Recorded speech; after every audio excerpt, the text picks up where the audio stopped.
If God says it's right, man will say it's wrong or propose something even worse, mixing the truth with a lie. The natural tendency of man to reject the truth is simply a matter of kinship. In the beginning, in the Garden of Eden, our great-grandmother chose to believe Satan, the father of lies, versus the truth of God's word. Her husband Adam followed her lead. Ever since that day, it's been like mother like daughter, and like father like son. It's easier for man to believe a lie versus the truth. It's a matter of kinship. The ultimate genetic linkage of carnal fallen man lies at the door of his illegitimate father, Satan. Jesus Christ speaks of those who reject the truth of the gospel in the book of John, chapter 8, verse 44. Ye are of your father the devil, and the lust of your father ye will do. He was a murderer from the beginning, and abode not in the truth, because there is no truth in him. When he speaketh a lie, he speaketh of his own, for he is a liar, and the father of it. Truth is an exclusively unique reality. Truth has zero tolerance for incorrect positions and knows no opinion.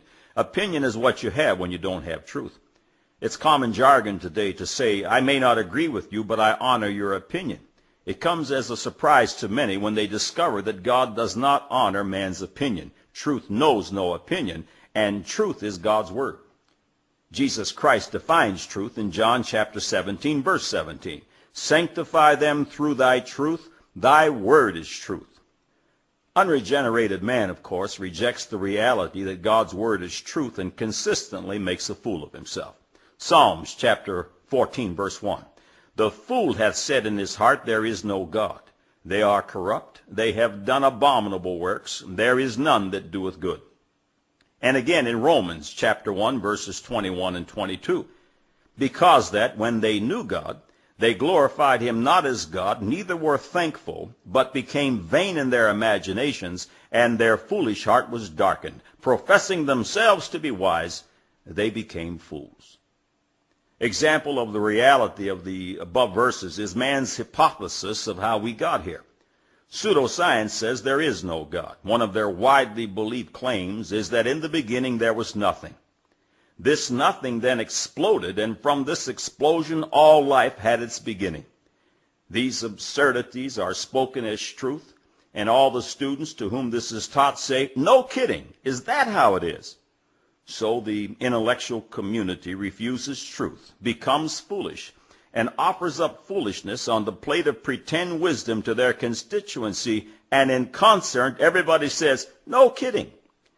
Remember the meteorite from Mars with so-called tiny fossils? This was promoted by the media as proof of evolution, and everybody said, no kidding.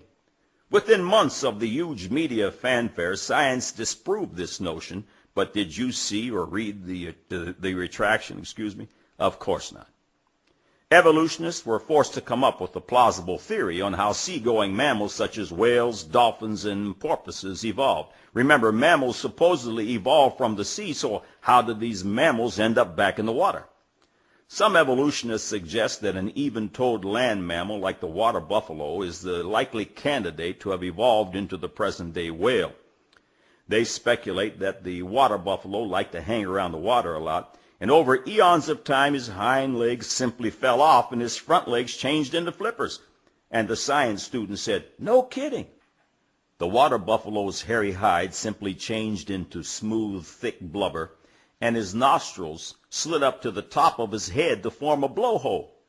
Then his tail evolved into flukes, and because he was floating around in the water all the time, his body became enormous. And the student said, isn't that interesting? Sound absurd? Do you think I'm exaggerating? The following excerpt is from volume 50 of National Geographic, written by V.B. Sheffer. I'm quoting. The whale's ascendancy to sovereign size apparently began 60 million years ago when hairy, four-legged mammals in search of food or sanctuary ventured into water. As eons passed, change slowly occurred. Hind legs disappeared. Front legs changed into flippers. Hair gave way to a thick, smooth blanket of blubber. Nostrils moved to the top of the head. The tail broadened into flukes. And in the buoyant water world, the body became enormous. End of quote. Have you ever considered the wonders of the tiny hummingbird?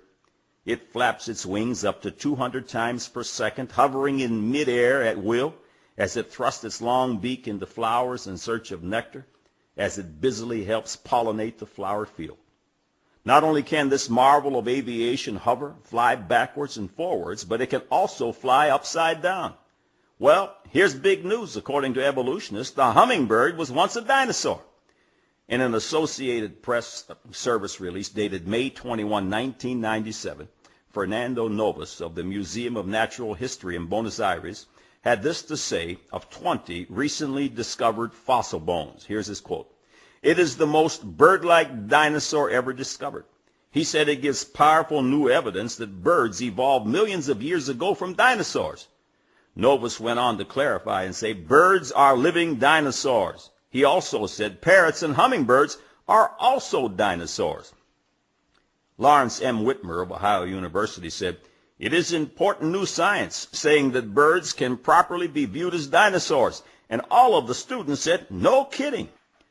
Evolutionary paleontologists were eating crow, or should I say dinosaur, because of the debacle concerning the newfound fossil that was supposed to be the missing link connecting dinosaurs to birds. It was the bird-like fossil with a meat-eater's tail that came out of northeastern China, touted worldwide as the missing link proving evolution. The November 1999 issue of National Geographic trumpeted the discovery. Unfortunately for the wizened world of paleontology, it turned out to be a fraudulent, doctored-up chicken. Finally, consider this idea. Evolutionary biologist Robert May was quoted in the January 2001 issue of Discover magazine. Here's his words. "The more we learn about genome, the more it teaches us about our place in the web of life. For example, we share half our genes with the banana. Actually, it would be more accurate to say bananas share their genes with us because their genome is smaller. This is a fact more evident in some of my acquaintances than others. The article's author said, this year, the mapping of the genome shocked us, revealing a truth even more humbling and amusing. We are not just monkeys, but their favorite snack as well. The title of the article is Your Cousin, the Banana. And the class of students said in concert, no kidding. God said, men who reject his word become fools and vain in their imaginations, and that their foolish heart is darkened. Man said, there is no God, and our cousin is the banana. Now you know